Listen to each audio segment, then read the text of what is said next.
international community is getting hoodwinked by the shadow fleet operator. We all basically know who they are and what they are. It's a recipe for disaster. It's making a serious pollution incident inevitable. This has to simply stop.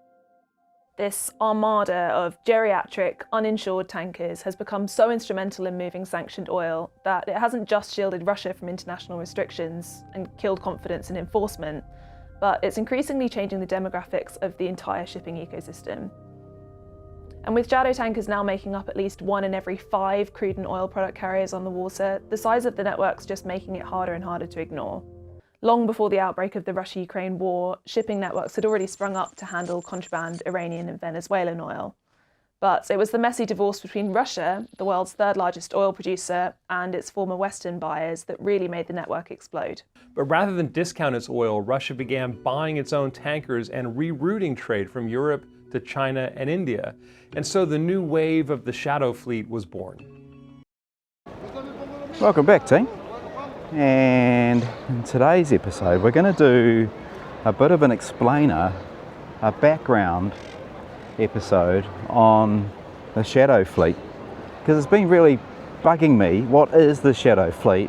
When you read it on the news, you see it on YouTube or on CNBC or something like that. You know, it comes across as being some sort of murky, dark world of pirates that are on the high seas and they're all doing illegal trade and something or other. So let's get to the bottom of it and figure out what's real. So here we go. I just got to go across here without getting cut down by a moped. Oh my God, bloody busy. Cross. Here we go. So imagine you're a Greek shipping magnate who owns a gigantic oil tanker, and one day some Russian dude rings you up and it's an oil trader and he says, look, I'll pay you double the rate, super profitable, to take a load of crude from a Russian port to India, and cash up front. No questions asked. Do you want to do the deal? And of course you say, well, shit, yeah, I'll do that. Yeah, because it's the most profitable deal that you've ever heard of, and you'll do as many of those sailings as you possibly can. Your ship is perfectly legal. It flies the flag of Panama and has all of the, correct documents and certifications and insurance and everything that you need to sail. So, you get on the phone, you ring up your people, your captain, and you get them to sail out. They go and fetch the oil, and they head east, off to India. And that there, in one phone call, is basically the shadow fleet. That's what's known as, in practical terms, the shadow fleet. And what is allowed? So because the ocean has had the same basic rule for 400 years, outside of a country's 12-mile coastal strip, the sea belongs to nobody, and at the same time to everybody. So outside of that strip, it's everybody's. And any private ship, there's the theatre down there, down the end. Just wait for these cars to go past.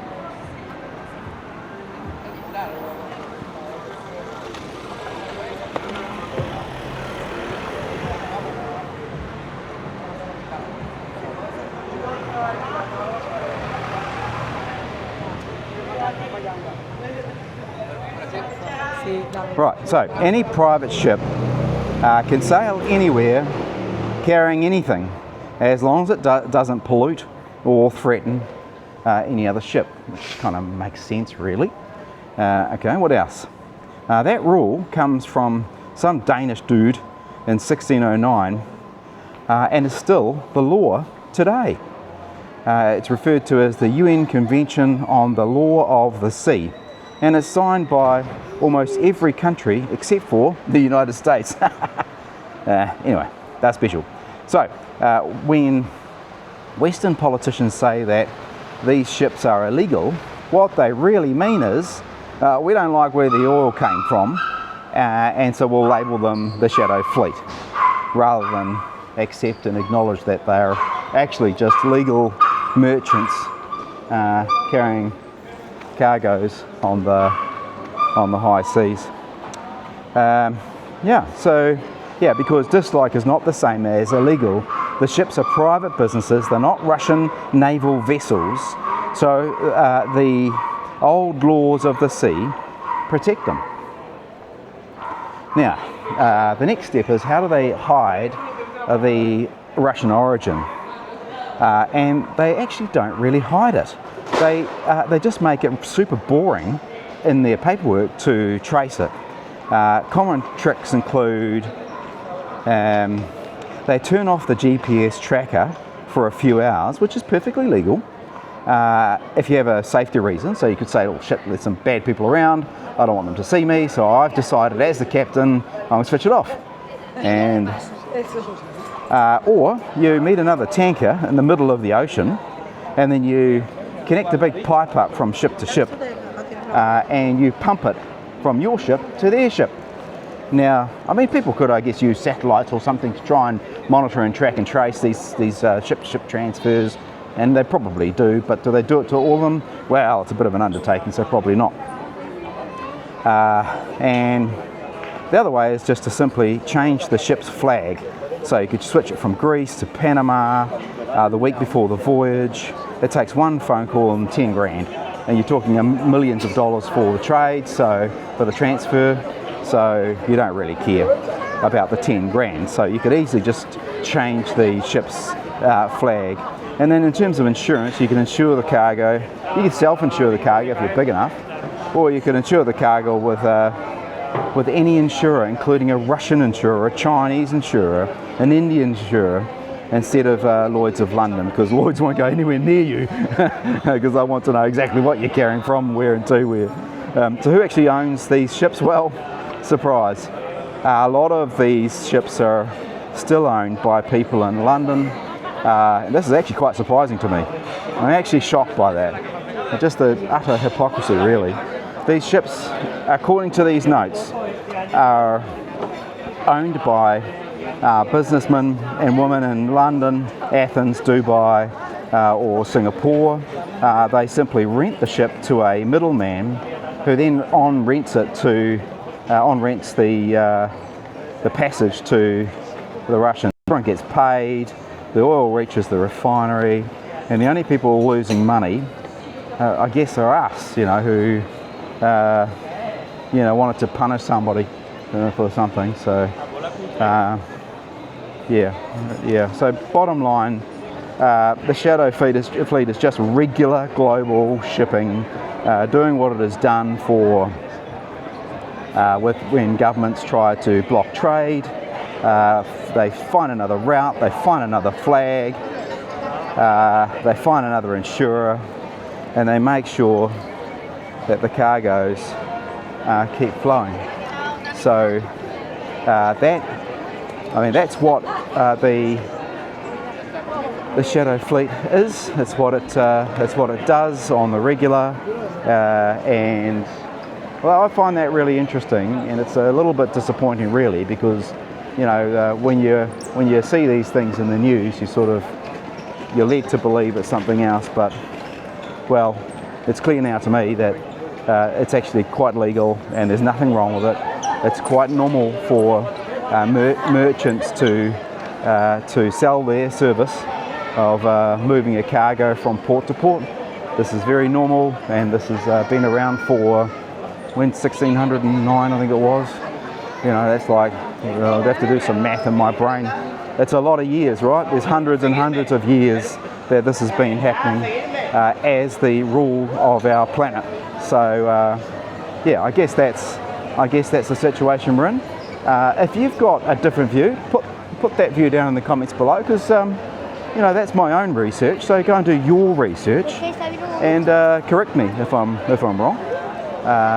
Yeah, and otherwise, come and have a look at Malaga. This is lights, just before the lights go on, the Christmas lights. They come on at 6:30, and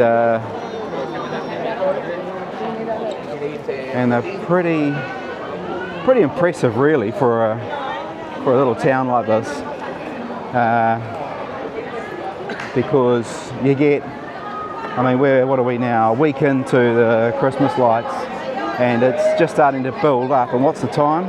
It's like 5 o'clock. So you've got an hour and a half, and Constitution Square is already getting pretty busy. Kai Larios is pretty busy. So, yeah, this is really the middle of Malaga City. And these are the orange trees.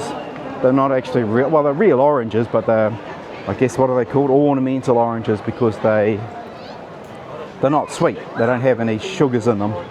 Not entirely sure. We got told one story, which was because you won't pick them and eat them, and they're there to be looked at, not eaten. And also the wasps don't come around, because when the oranges fall to the floor, you don't get all those sugars come out. So it's something like that. I don't know. I got told that story by a guide, so it might be rubbish, but it might also be true. Who knows? Come for a walk.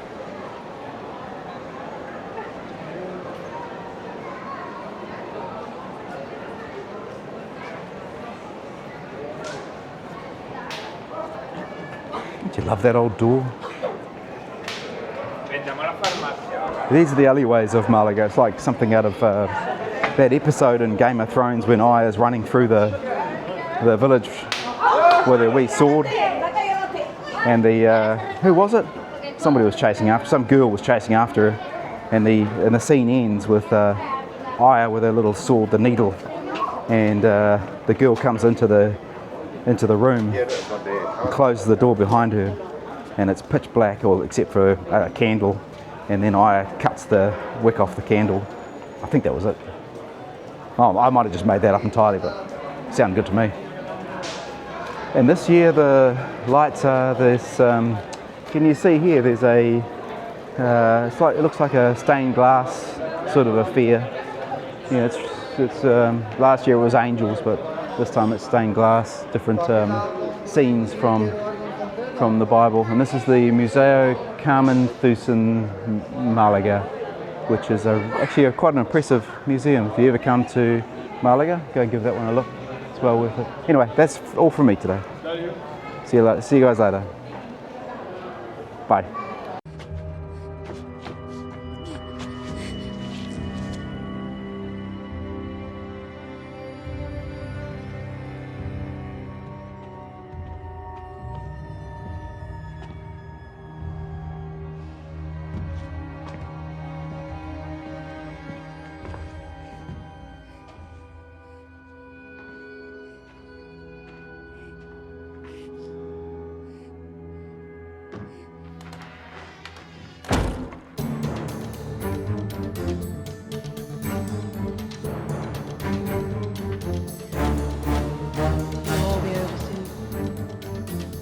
On your knees or on your feet.